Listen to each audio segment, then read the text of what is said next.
Welcome back to Up Bar Podcast. My name is Rafa de los Santos, and I'm here with Connor Bryan, Chris Will, Michael Figueroa, Daniel Pérez, and Ethan Sinabre.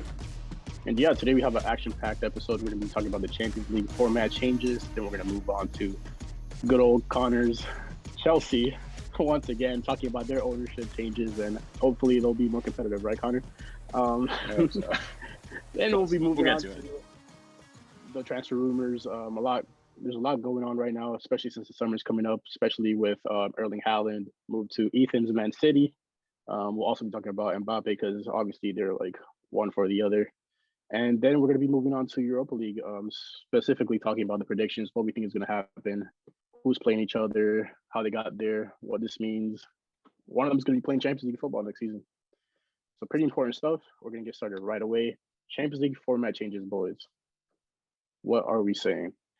It's changing from 32 teams to 36. Anyone have any clue as to how UEFA is going to give away these additional 4 spots? by helping Man United. Yeah, so fortunately, Bleacher Report Football kind of summed it up. It is like a little vague in terms of how it's going to happen. So the way it's broken down right now, it says that the first spot's going to go to the club ranked third in the 5th place association in Europe. So it's going to give another spot to a lower ranked league is what that kind of sounds like. The second spot will go to a domestic champion via the so-called Champions Pass.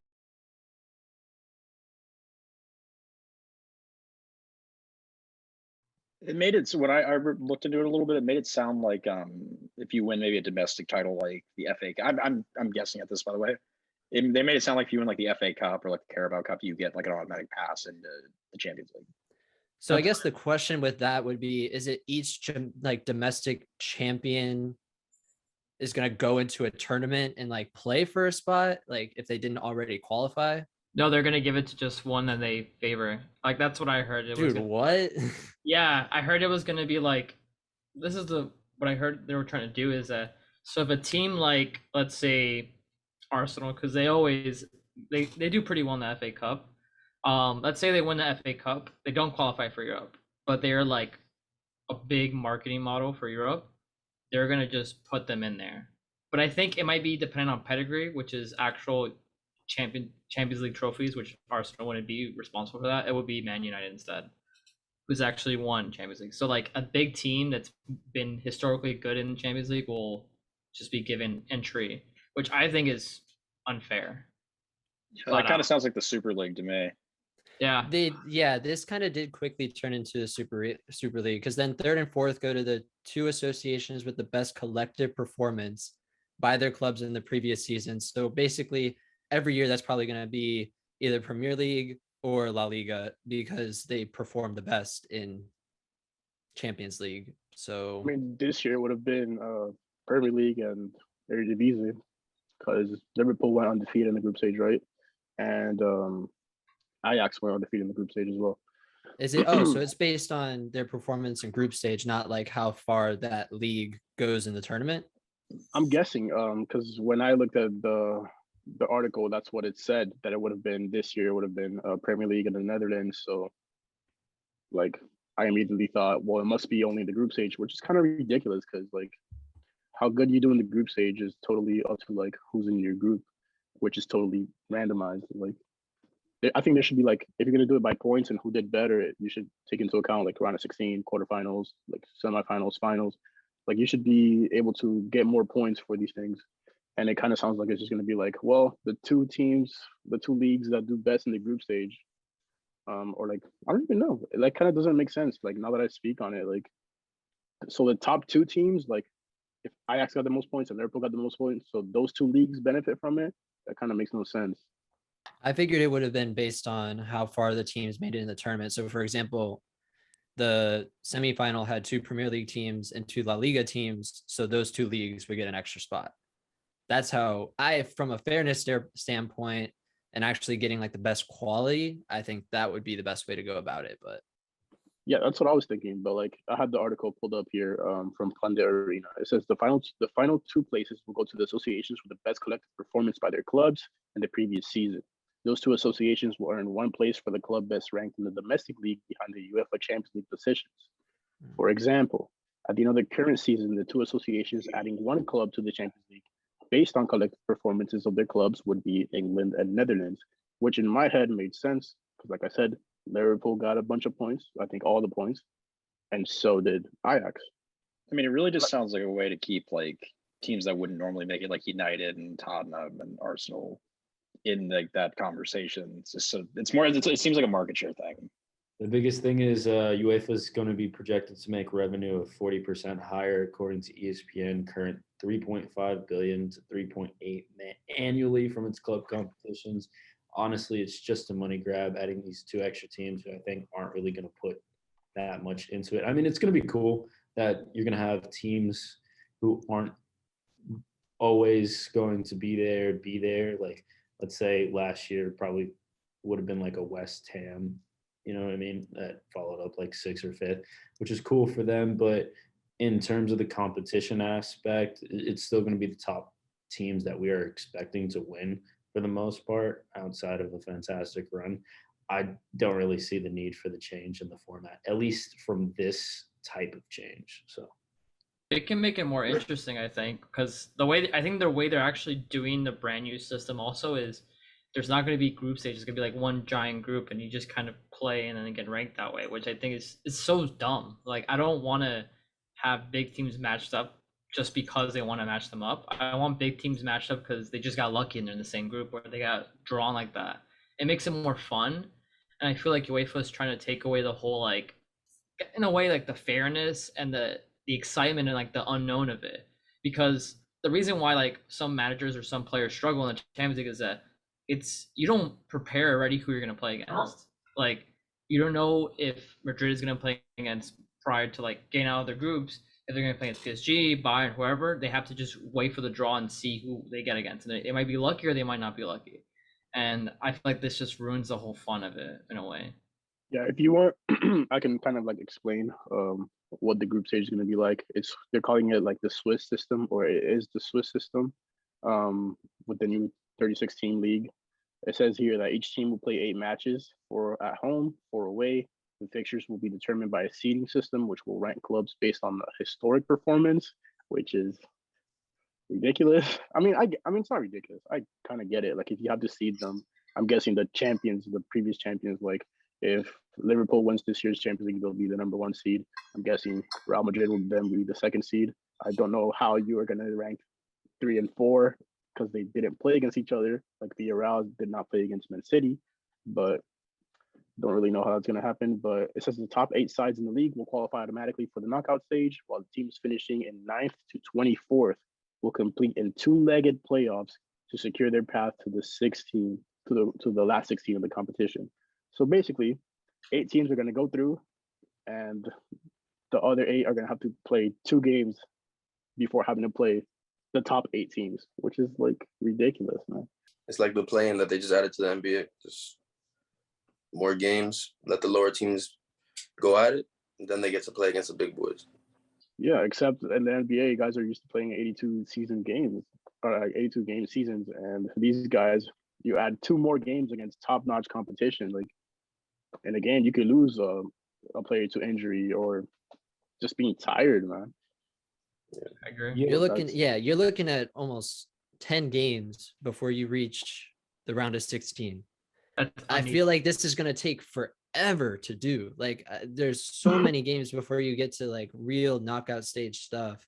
But also, one of the things that we've talked about like in previous episodes is how lower like teams in domestic leagues do well, and then they go to Champions League, and then just the balancing of the league the following year with Champions League the following year, kind of, it's a struggle for those types of teams because they don't have the depth.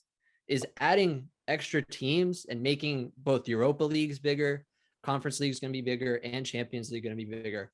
Are there going to be less of those like title runs in domestic leagues, do we think, because there's going to be more teams that are having to balance European competition? Well, whoever has the most amount of money is always going to have an upper hand. Like, you have a team like Man City, who's known for its depth. You have Liverpool, who was able to go out in January and get Luis Diaz to an already stacked front line that had just gotten Jota in the winter. So whatever teams are able to keep up financially and add depth to their team, not just depth but good depth, are going to be able to make these runs where they have to play 8 games and then go to the round of 16, or 10 games and then go to the round of 16. That's just how it's going to be. But and like what I guess UEFA could say is that it's going to bring added revenue to them, but it's also going to bring added revenue to these teams. Because we got to remember that teams that weren't able to play in the Champions League before are going to be able to play in Champions League now, and that's going to bring money to their teams. And yeah, just a lot of money everywhere. And no, but what you're saying is true. Especially for those teams where you think about it that make Champions League for the first time in terms of like their league ranking. So, for example, like Getafe a couple of years back, correct me if I'm wrong, Daniel, like made the Europa League, and then they lost Cucurella or something like that, and then they played in La Liga again and they were horrible. Or I think Betis did the same thing as well. But teams that, yeah, they qualified. Espanyol. They sold Borja Iglesias and they just crapped Yeah. the bed. Teams that make that like Champions League spot, like 4th place in England or 4th place in Spain, and now maybe even 5th place in England or 5th place in Spain, and make the Champions League for the first time, and then they don't have what it takes in terms of depth to play Champions League and the league the next season. So I think I agree with you. That is what you're going to see a lot more of, teams that can't keep up financially and with the players that they have. But I think it's unfair because you have teams that in lower leagues, they're like, let's say they're in the Ukrainian league or in the Dutch league or in the Portuguese league, they don't have as many spots as the Premier League does. And they're going to have to be like, they're going to still have to be either top 2 or top 3 in their leagues to get into the Champions League.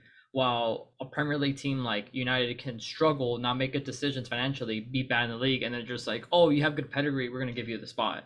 I think it's unfair. And if it's a matter of wanting to have more games, they can make the Champions League more interesting, and even these other Europa League and Conference League without having to just add more teams to and add more games. Like, I think a good way would be find a way to have more teams fight for like qualifications and like the knockout qualifications they do.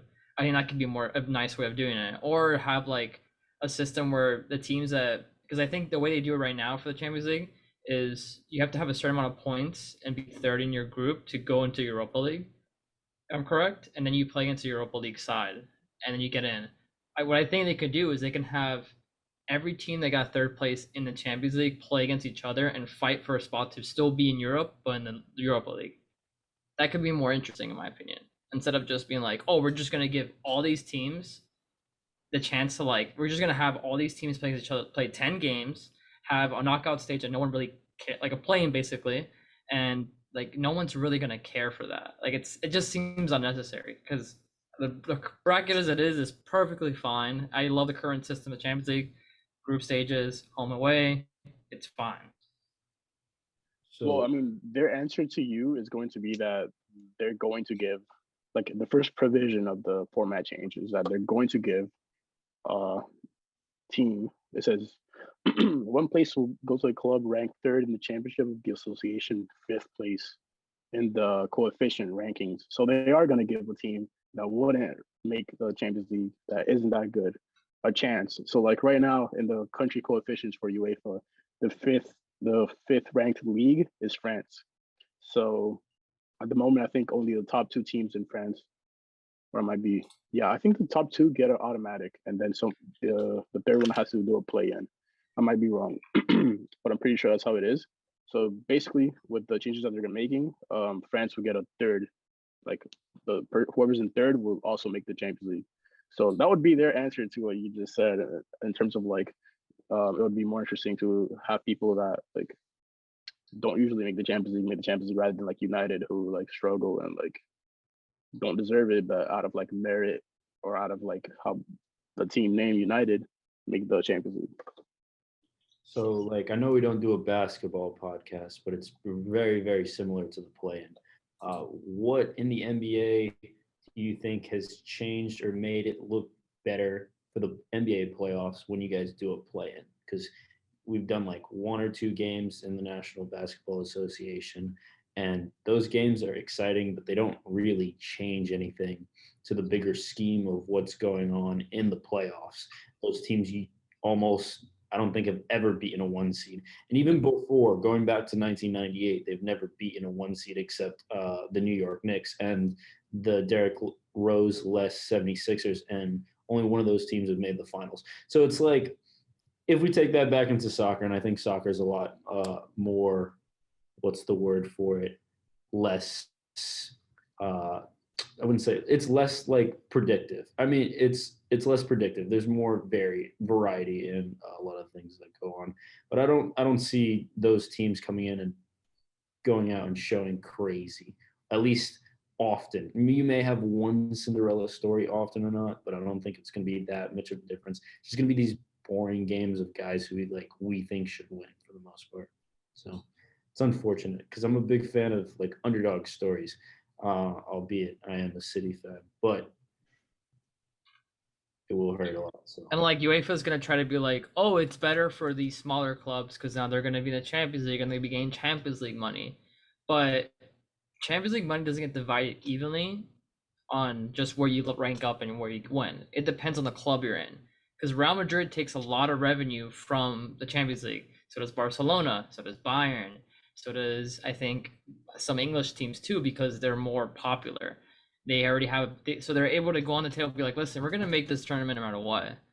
So give us a bigger piece of the pie. Why not? Or else we're going to make our own league, which is what happened with Florentino last year. So I think it's just like I don't like the Super League either, so I'm not gonna say I'm gonna come here and defend the Super League. But I think when the whole Super League thing was happening, I was like, yeah, UEFA isn't the good guy either, and they're trying, and we just made them look like the good guy. So it makes me upset. Maybe the first time ever FIFA's looked like a good guy.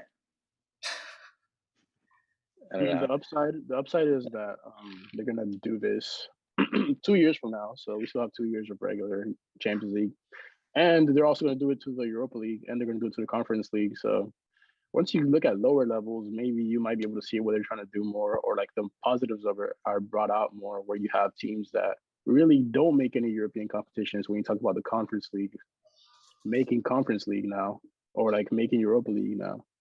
And, Europa League and Conference League are good competitions because they allow teams to play on the next level. So whoever wins the Conference League, I'm guessing, gets to play Europa League next season. Or wins Europa League, obviously, whoever wins Europa League obviously gets to play Champions League next season. So on a lower level, it might be like a good thing. Champions League wise, it does have it has its ups and it has its downs. But it just goes along with the trend that we've been seeing from UEFA and from FIFA of like changing things around to make more money. Starting with the World Cup in Qatar, the fact that they want to make the World Cup every 2 years. The fact that they want to change the Champions League format now, they want to make more money. Like they want to change the game, and we kind of have no say in it, really. 3.8 billion speaks. You can also look at UEFA, how like they did it for the Euros too. Like in 2016, they changed the system to add like a third place playoff, which the first year they implemented it, Portugal got third place, won that playoff, and then won the whole tournament. So you can still technically win from it. Like usually, like you said, Ethan, like in a play-in tournament, like every team I think this season that played the play-in tournament in the NBA didn't even beat their people. They didn't even get close. So it feels like kind of useless to have like that type of spot, but it's possible in certain cases. But I don't know. I just think it's unnecessary to have that many games. Like let these players rest. Jesus. Yeah, I don't know. To me, it just kind of dilutes the Champions League a little bit. Like, is everyone going to watch all 8 games or all 10 games? Like maybe. Like it just dilutes the fact that it's only playing everyone in the group once. Like it's not the same. But I don't know. That's just me. But moving on, speaking of only wanting money. No, I'm just kidding. Speaking of money and making more of it. No, I'm just kidding. We are going to make more. Yeah. Chelsea ownership. I'm leave it to Chelsea expert and fan Conor O'Brien. Listen, I pray for the day we quit talking about Chelsea on this podcast because that will probably be a good day for me. Hold up. When we were talking about this, Chelsea was not on the agenda until I brought it up. I did bring it up in the group chat. That's on whatever comes of this is your doing. So just be prepared for that. Yeah, you have like That's five fair, people that's just fair. waiting to I mean, react to whatever you The say. only time we ever bring up Chelsea is when I bring it up, so that is fair. Or when I bring it down. No, I'm just kidding. That's facts, actually. I did go out of my way to bring it up in the group chat when I said, what should we talk about? And then we listed all the topics. I said, oh, also Bowley. Just threw it on the agenda. That's totally on me. Todd Bowley, current Dodgers owner. Actually very excited about this. If I could have picked any owner in the pool to buy Chelsea, it would have been Todd Bowley. I mean, his philosophy on the club, he's actually been a fan of the club for years. And you see this, like his philosophy in the club is to keep investing money into the club. Because you invest more money, inherently you should win more. And you see this with the Dodgers, who he also owns. They've invested hundreds of millions of dollars into buying like player contracts and trades, all this stuff. And it's shown in like their World Series wins, their World Series runs. Recently, you see like you've seen out of the Dodgers, and that should happen with Chelsea too. His philosophy with his businesses and with his teams he owns, if you pump money in, you will win, and that creates more money, which you can then pump in. It's just a revenue cycle. Instead of using like with Arsenal, where it's more like, all right, we make this set amount of money, we're going to take this amount out every year, and they can keep that amount, and that'll affect the club or whatever. You see with them, you see that with United a little bit, some other clubs. With them, it's like, all right, we're going to keep making all this money. Sure, we're going to keep this set amount, but we're going to keep pumping money back in and keep buying players. And even you see that more with like City. You're going to see that with Newcastle. It's just, I don't know. I'm very excited about this because this means that Chelsea should be able to compete in both the near and far future with like these top teams like Liverpool, with City, with Newcastle will probably be there in the next couple of years too. Arsenal? No. No, buddy. I mean, you're going to get into Champions League now because they added like 6 extra spots, but for sure, that's a guaranteed Champions League spot. You guys are a huge market share. It's like the Knicks, how they're bad every year, but like people still love them. Like there's Don't let them do you like that, Michael. The Knicks, yo, saying even a. Don't let them do you like that. Tell them that the only difference between Chelsea and Arsenal is the fact that they won the Super Cup and the Club World Cup. Tell them that right now. The only difference between us and you guys is you guys have a billionaire. You guys had a billionaire order that actually cared. That's true. I do genuinely believe that if Arsenal had not had like the Cronkies buy them, I do think, given like the quality of team they had and how they were doing before they got bought, I do think they would probably be more competitive. But they would at least be like. I'm gonna go a very small tangent about Arsenal real quick. Very small. I'm not gonna go in the. No, motion denied. The story is not about Arsenal, Motion but denied. I do think that. Wait, council vote. Raise their hand. Majority vote rules. Michael's not allowed to vote. I'm just vote so we don't go on this tangent about. I have to defend myself. This guy went attacking my club. All opposed to talking about. As he has a Real Madrid jersey on. All right. The fact that he attacked Arsenal when we're literally 4 points behind you when we were in relegation zone, you guys were supposed to win the league. Like, come on. There's a pick a club, fan. Pick a club. Michael, war broke out. There was a war in Ukraine. That's why my team's not good. What's your excuse? Yeah. So like as Lukaku shoots, he goes like war in Ukraine and misses, bro. That's what happens. You know, Rudiger's about to defend someone. He goes like war in Ukraine and gets out of the way. Their hearts and minds are with the Ukrainian people. They clearly can't defend in those cases. They decide to play bad for Ukraine. Yeah. That's why we tie wolves, is because they're thinking of the Ukrainian people and about how bad Putin is. You just want to get our hopes up. That's what it was. You just wanted us to think we can get top. No, they want to get my hopes up. All right, back on track. Connor, do you think that the answer to Chelsea's problems to become more competitive is to pump more money into the club? I mean, more money is never a bad thing. I mean, if you're talking about this, like Bowley's already come out and said like we're gonna re-sign guys like Reece James and Mason Mount, give them whatever they want. If you look at this too, he's already talked about like supporting Tuchel's vision. He's gonna keep Tuchel on the club, who's been amazing for maybe behind Mourinho, probably the best manager we ever had.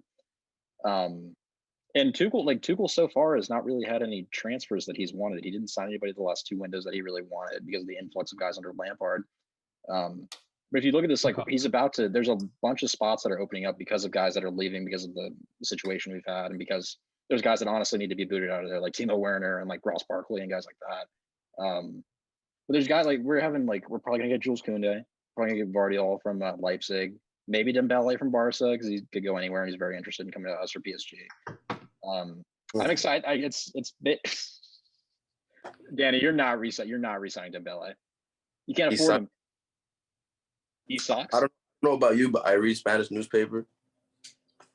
Looks like to me, 90% he's staying.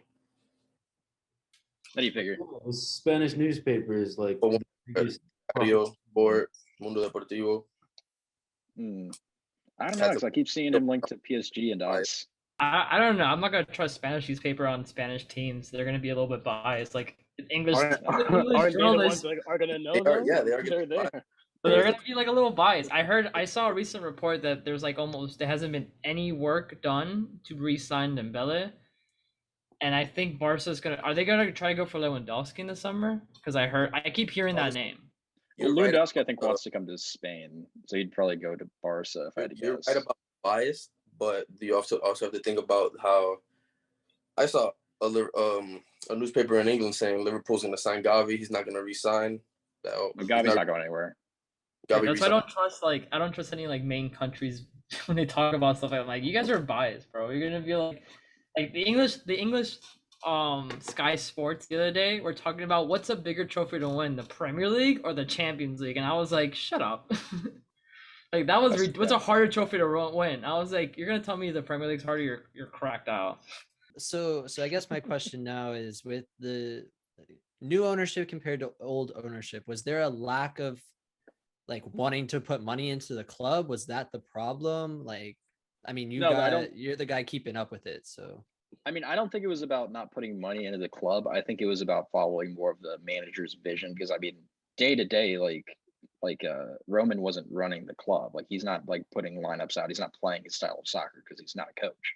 Tuchel is the coach, and Bully's come out and said, like, we're going to follow his vision, how he wants to play. We're going to buy guys based on that.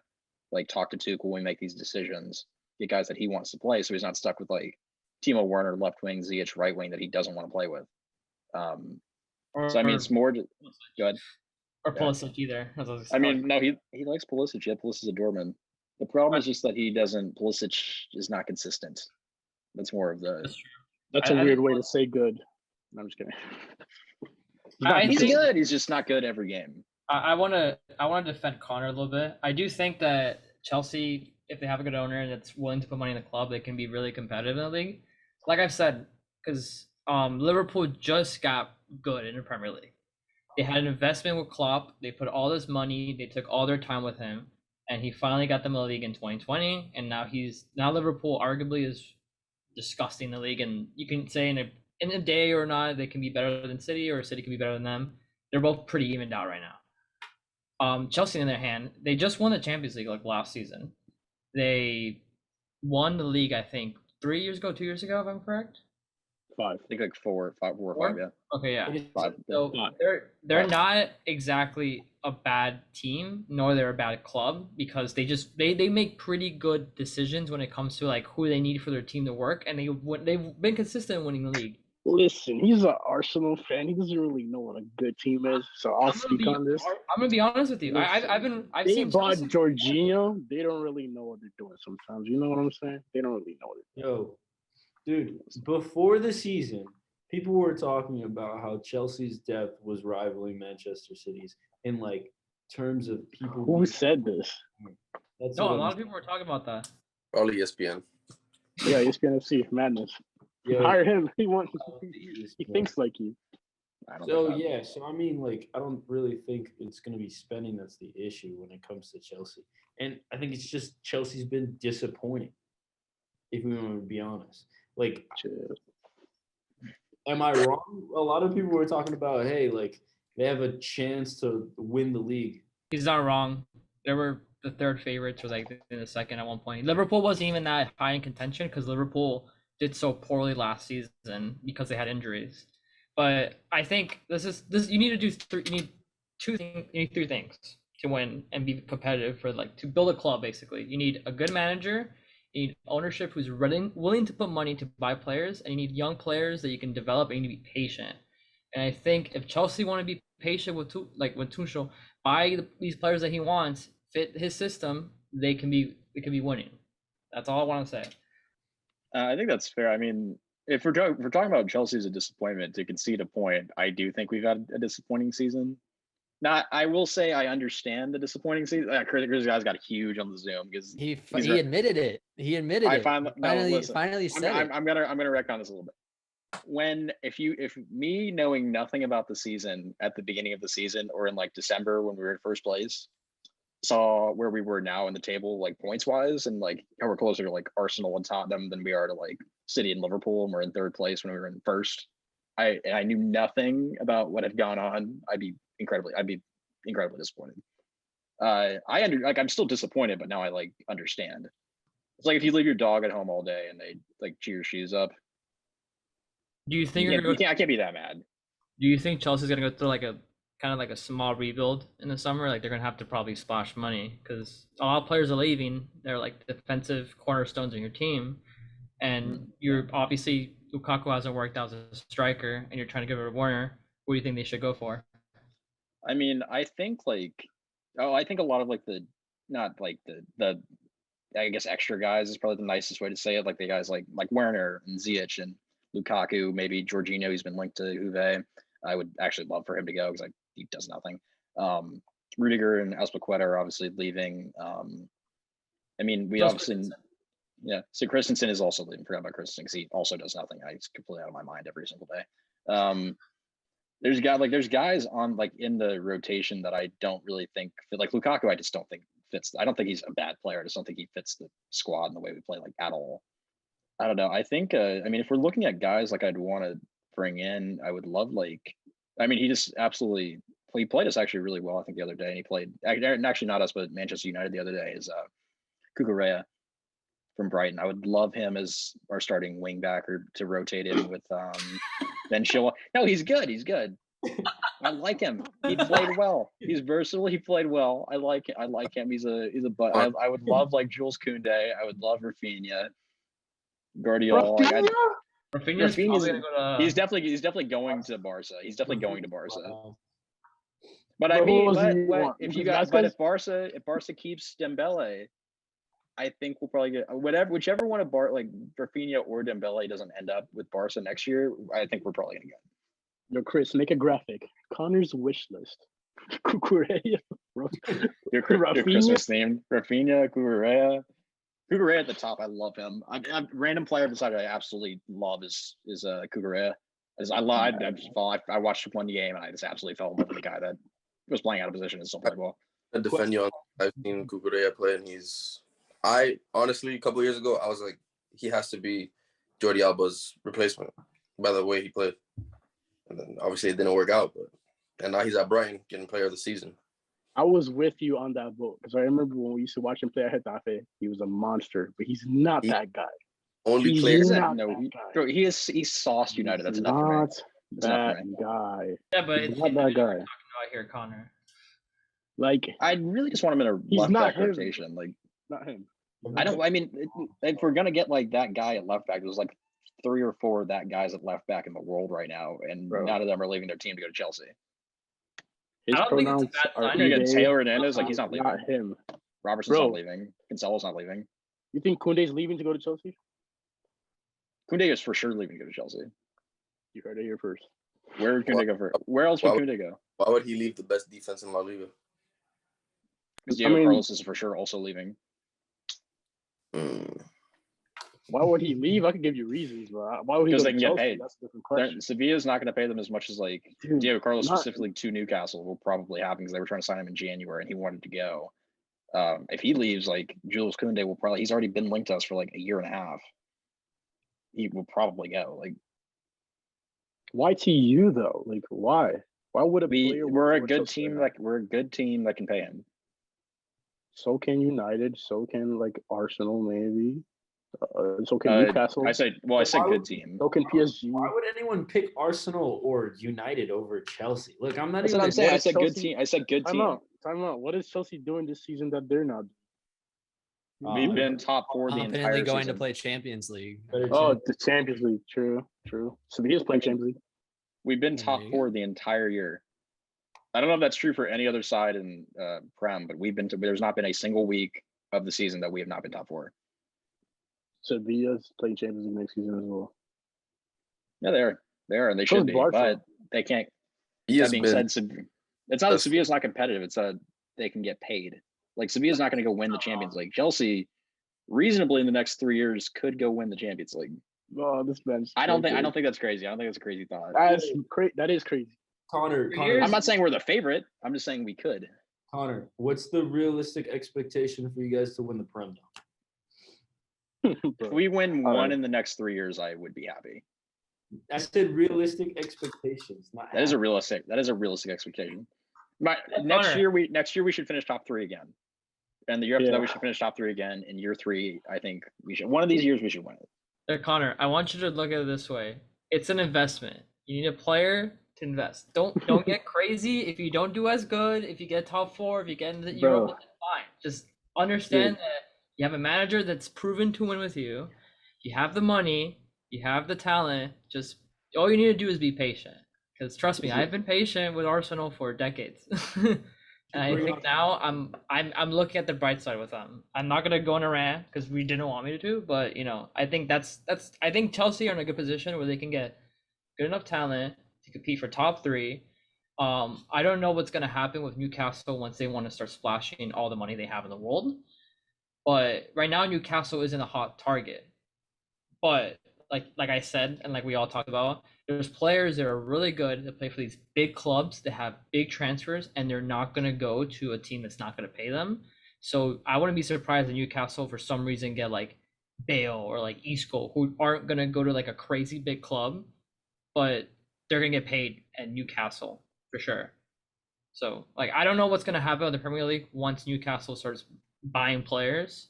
So I don't want to make predictions for next year because of that.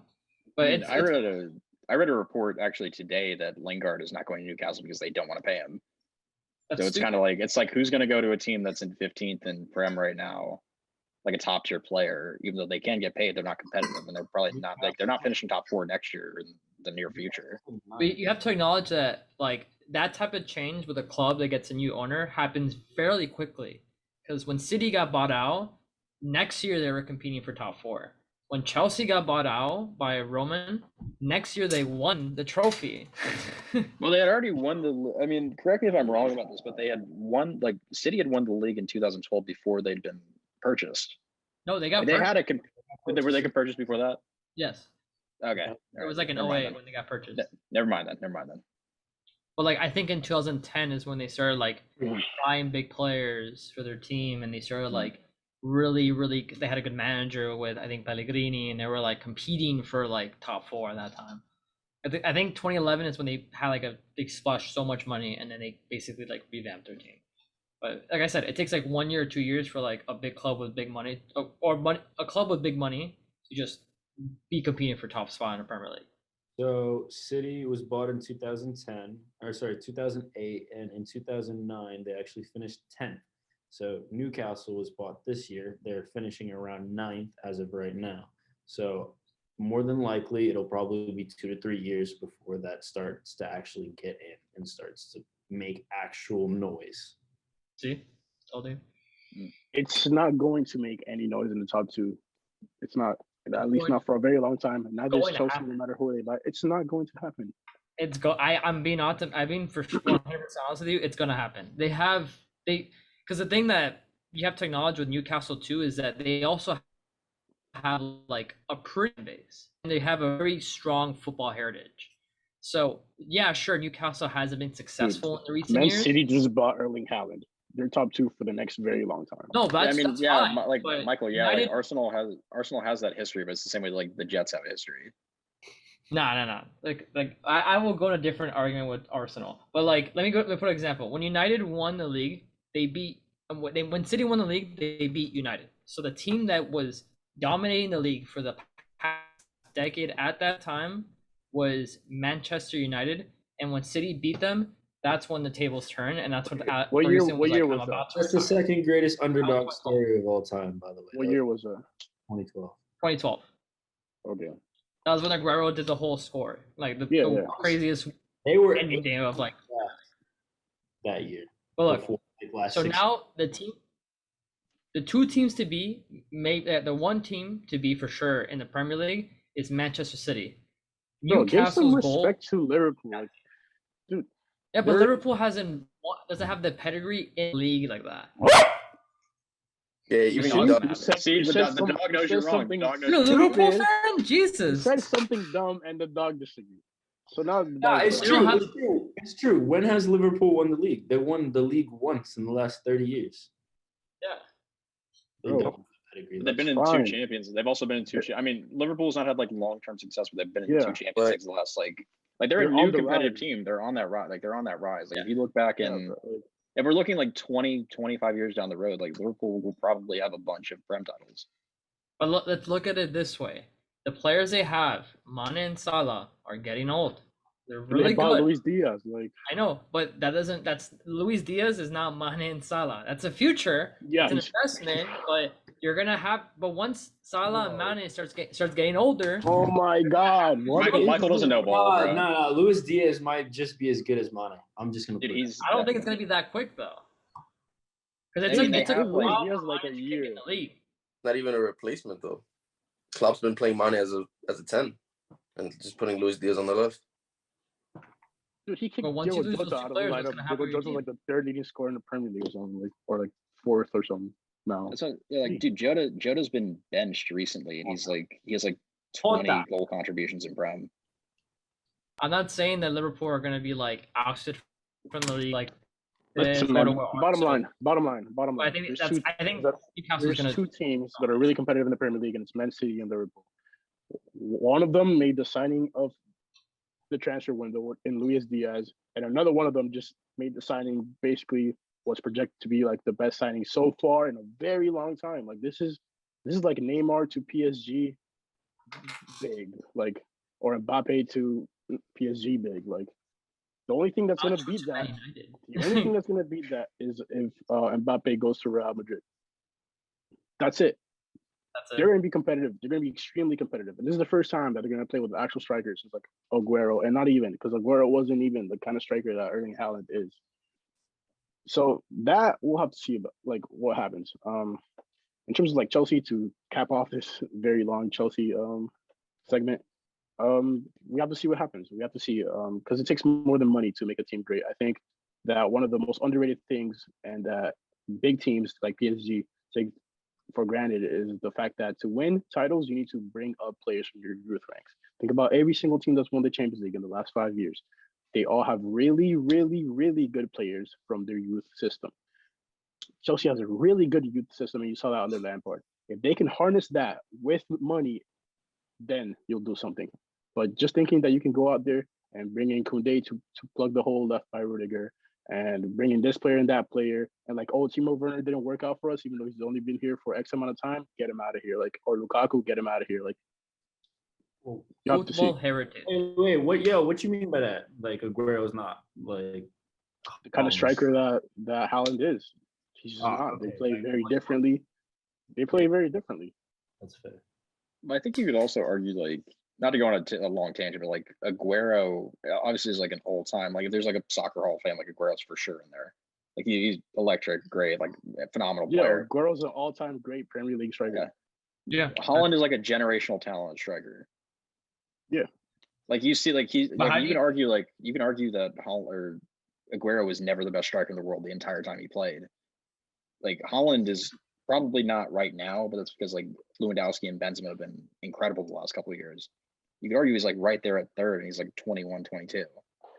I don't know. There might have been a year in there where Aguero was the best striker in the world, probably. Maybe. But you'd have to go year by year. Not best Mm. attacker ever. That's not going to be possible for anybody, because Cristiano Ronaldo and Messi have been dominating soccer forever. But But what do you think Holland's going to be instantly like impactful for City, or do you think that it's going to be like a year until he like, okay, I Yes. fully adjust to this? It's- Read my it's the balance. answer is literally yes. He's I gonna. don't- I don't He- know. I mean, No, he's there is exactly. no. I don't know. He's literally a goal scorer. Like he forces goals. There's strikers that like Benzema, like a really informed striker forces goals. Like goals that shouldn't. Like why? Like that's half a chance. Why are you scoring that? That kind of player. Like the last player that I thought this of was like Luka Jovic when he was leaving Frankfurt for Real Madrid. Like that guy forces goals. Like the only thing that Erling Haaland doesn't have, like the two things that Erling Haaland is like, I don't know, is can he score with his right foot? And will he be able to play as a 9, like linking play up and not just, I get it, blast it. Because like Pep does like to pass the ball a lot.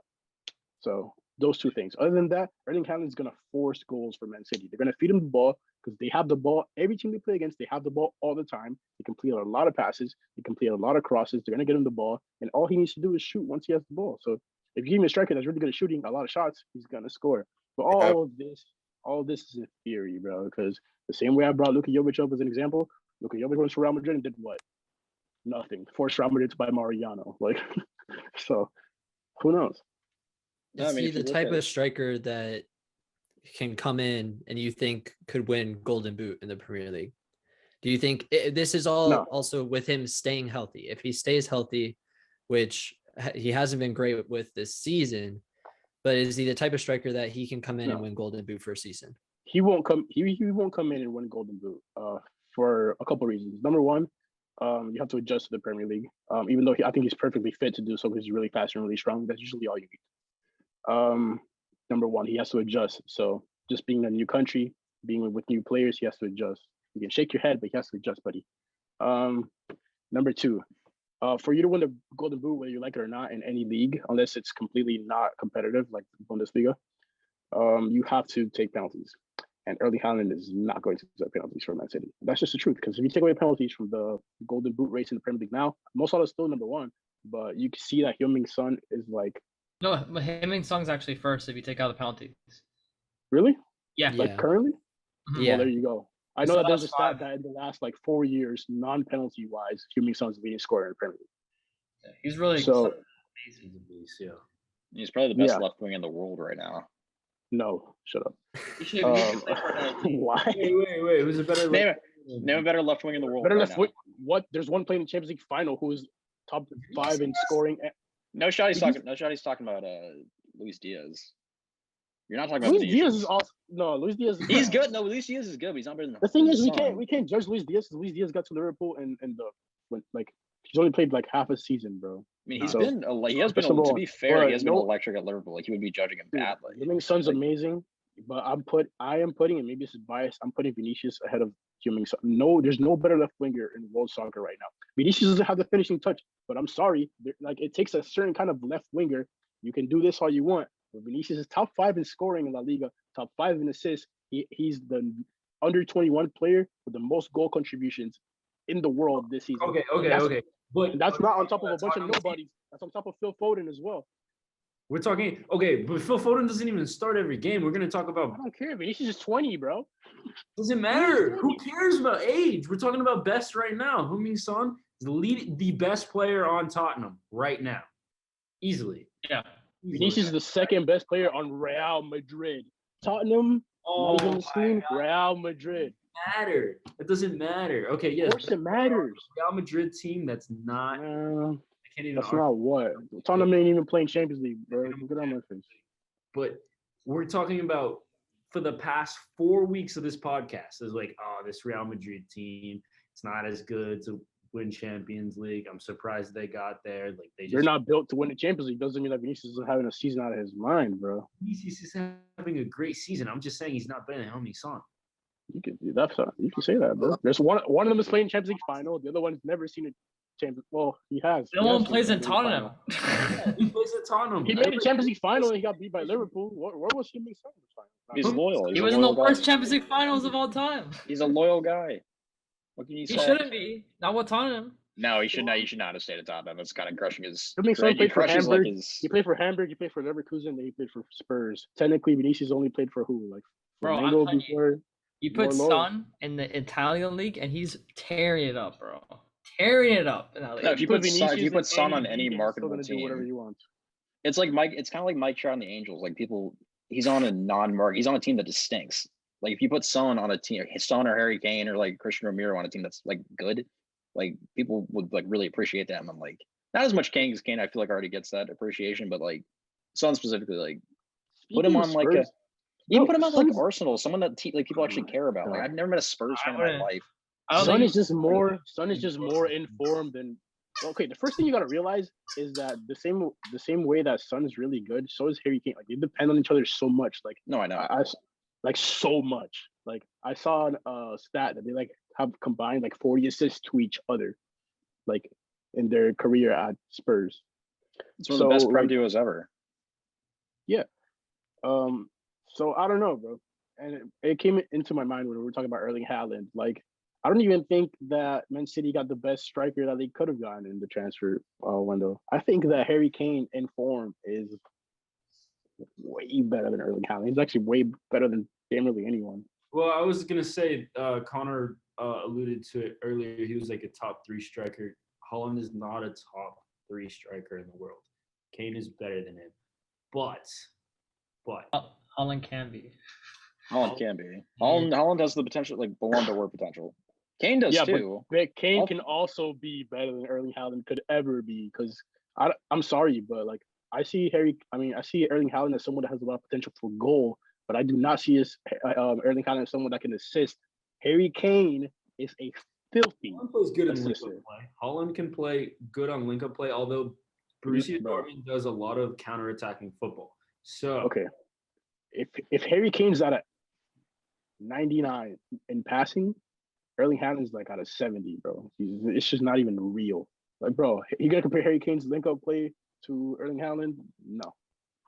I think I actually as good as Harry Kane. I'll close my laptop right now if you say I'll actually agree with him. I swear to God. I think I actually do agree with Rafa. I swear, I actually do. I actually not in I think for what Kane does for City and how City plays, I think Kane actually would be a better fit.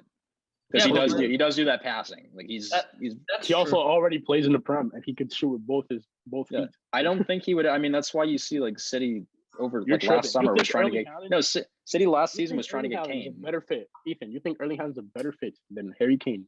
No, Man City. I don't. However, I think it's still a great freaking signing. 63. No, obviously, sure. No one's questioning that. Yeah, I think Haaland is an investment. He's 21 years old. Mm-hmm. He's already dominating like the Liga. He had 28 goal contribution in the Bundesliga. He's had this 7 assists and he's had 21 goals. So he's a great player. My thing is that I think he's gonna take maybe a season to kick in. He will do good. I think he will score more than 10 goals for sure. But I feel like the only thing that's gonna hold Haaland back is that Pep is very controlling of what he wants his players to do and where he wants them to be.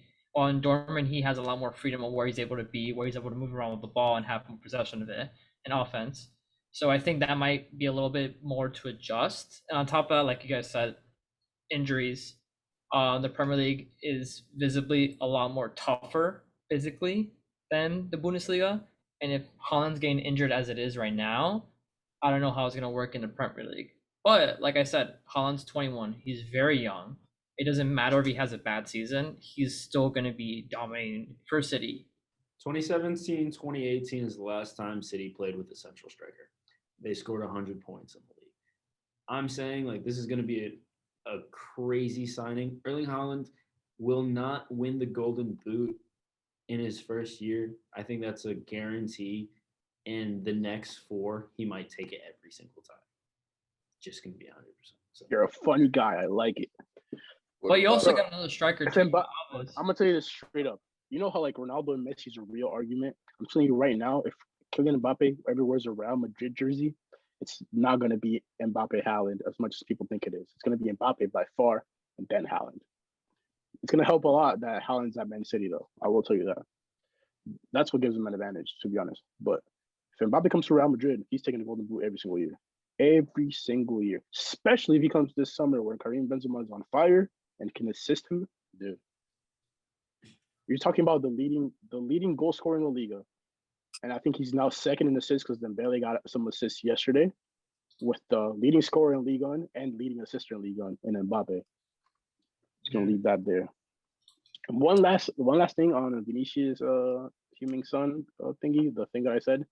Vinicius Jr. has the most goal contributions by any under 21 player in 2021-2022, on top of Erling Haaland, Karim Adeyemi, Phil Foden, Florian Wirtz, all those guys. Play half the year. All right, bro. But Erling Haaland's a goal scoring machine for the amount of time that he did play. That's true. This is just a prediction, but obviously Heung-min Son played against Liverpool in the final. I didn't see him do much. That was one of the most boring Champions League finals I've ever seen. And he played against a younger Trent on that right-hand side, or his left-hand side. I promise you, in these coming weeks, on the 28th, I think it is, Trent is going to have an absolute nightmare guarding Vinicius. We'll see.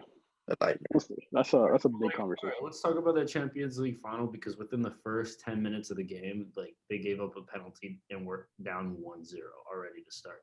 And then ruined their entire confidence going through the rest of the game. I'm not a Tottenham fan, but like you could tell just based on the level of play that went through.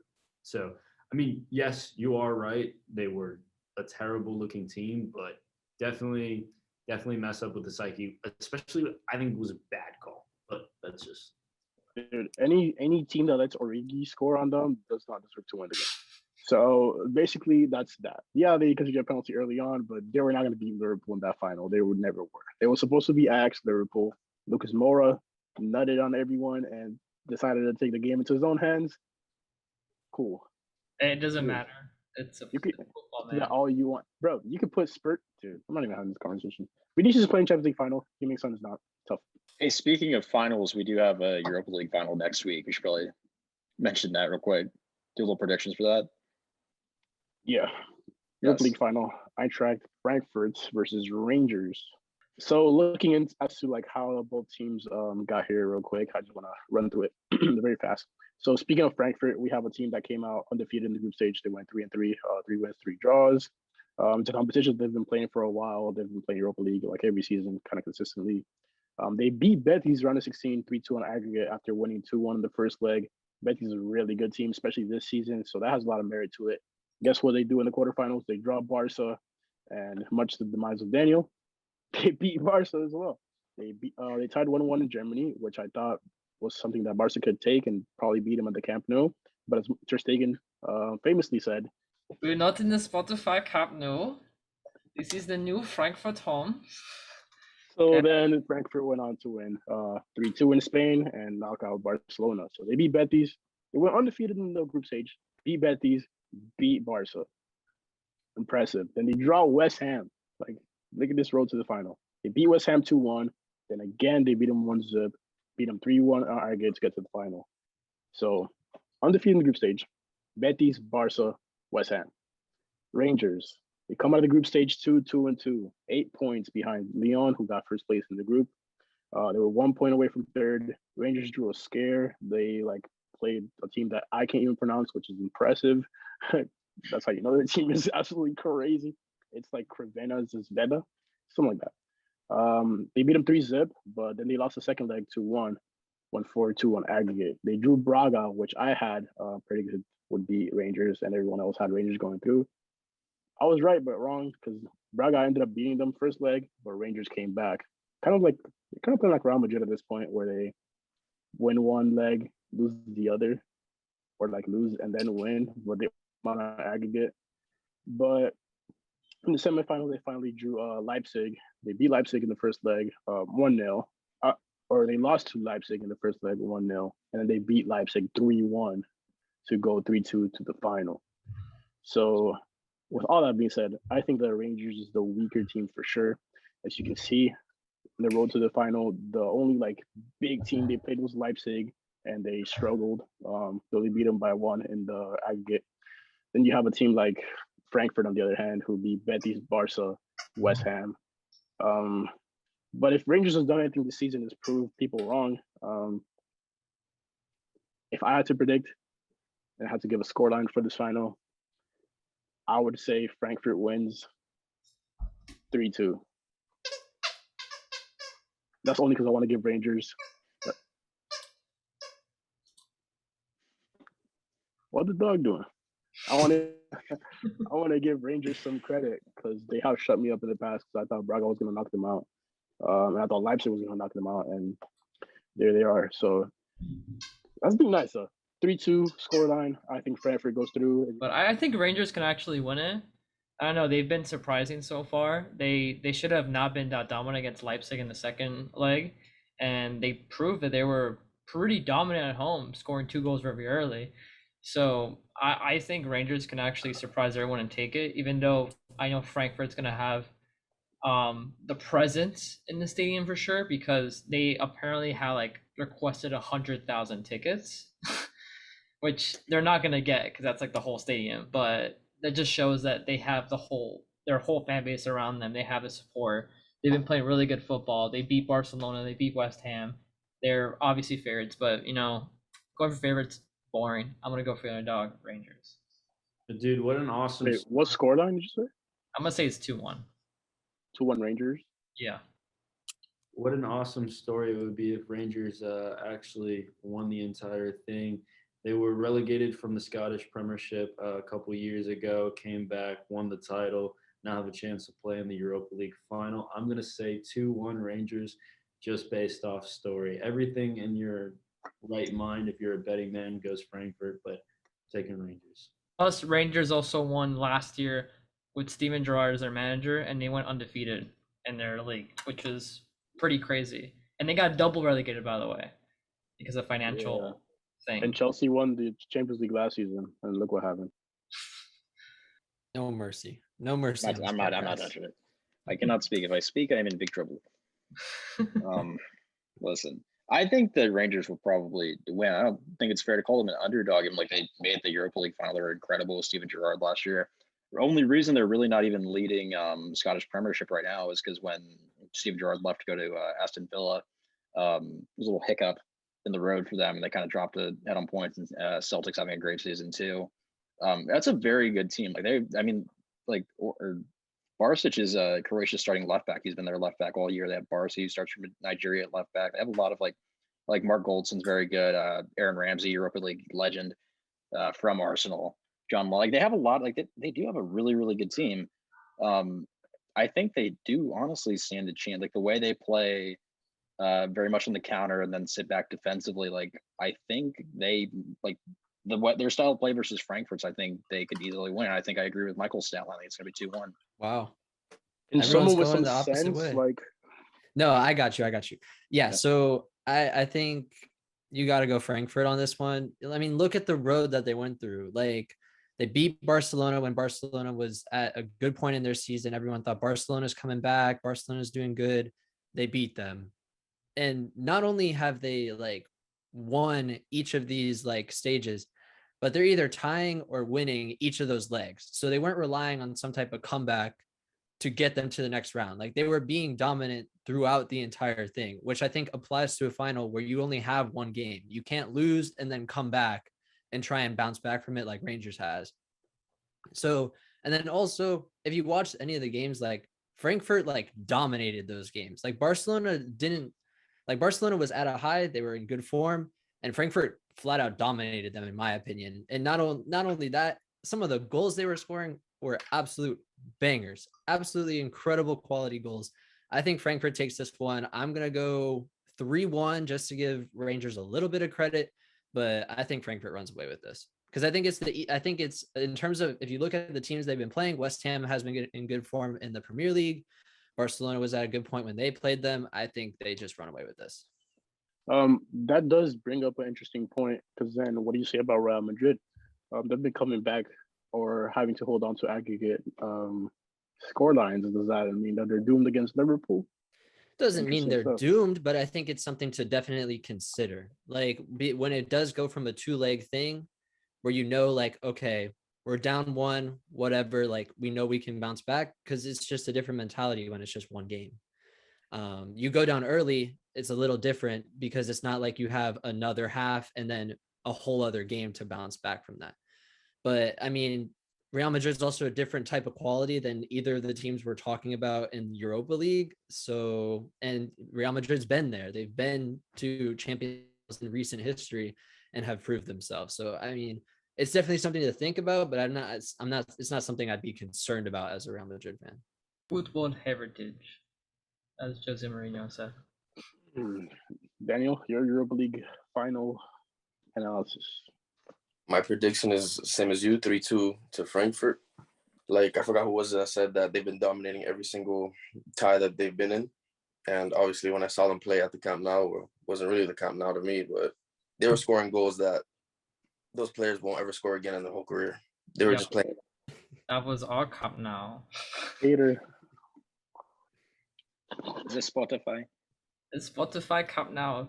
I want to mention this real quick. This is not even related to Europa League, but Connor mentioned that the right back of Rangers is Croatian, so this reminded me of this. But this is a weird fact, right? Since 2013, a Croatian player has won a Champions League. 9 years in a row, a Croatian player has won a Champions League since 2020. Yeah, I mean, like Luka Modric won like 7 of those. It's Luka Modric, Mateo Kovacic, Yeah. what do you call it, Mandzukic, and I think there's one more for Liverpool. I forgot. I don't know how to pronounce his name.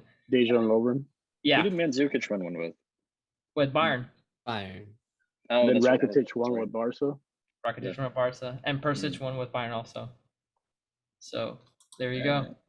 Crazy. Wait, who won with Well, Chelsea? given that Frankfurt Kovacic. doesn't have, does Frankfurt have a Croatian? Let's see, because that might actually end up being the deciding factor. I'm saying See for the that. Champions League Yeah. final, that's gonna be the. That's right up there with the Ukraine reasons as to why players don't play good. Wait, we don't have Croatian on our team. Play like miss pass. Wait, Michael, they have an American. They're for sure not going to win. Oh no! Oh no, they have. Oh gee, I'm going to butcher this. In midfield, number 6 for Frankfurt. Should I try it? Try it. It's comedy either way. All right, Kristijan Djakic. That's not bad. It's probably that's- Christian, to be honest. I'm saying there's like a random I after the Sounds ST. legit. Yeah, he has no picture on OneFootball, so I'm sure he's an amazing player. As the He's default just icon. It's just Croatian, bro. Yeah. Too good for the I mean, picture. that might. Well, those cancel out then, so it's anyone's game. That's true. 100%. Well, there you have it. Our Europa League predictions. We are never right, so don't bet. Alex is not here. Alex, I don't know how Alex does it, but he gets it right. Like I would say, like 80% of the time, he gets it on the money. He Well, I gets always got the those scoreline. advanced stats. That's why. He gets the scoreline correct as well. It's crazy. Shout out Alex. He's in Berlin right now. Madness. Ich bin ein Berliner. Wrap it up. Los Federales. All right, let's go. All right, this Wrap has it been up. our amazing episode. Yeah, we talked about Champions League format changes. We talked about Chelsea ownership changes. We talked about transfer rumors. We talked about a lot of things, a lot of tangents, the usual on this lovely podcast. But yeah, we'll be back with another episode talking about probably Champions League or Conference League final predictions. We have a lot of stuff in store, especially with the transfer window coming up. And yeah, my name has been Rafael de los Santos, or it always is Rafael de los Santos. But today it's Rafael de los Santos. You know what I mean? And I'm here with Connor O'Brien. Chris Will. Michael Figueroa. And Daniel Pérez. This has been Off the Bar Podcast. And Michael had to ruin it. I'm just kidding. Catch you next time.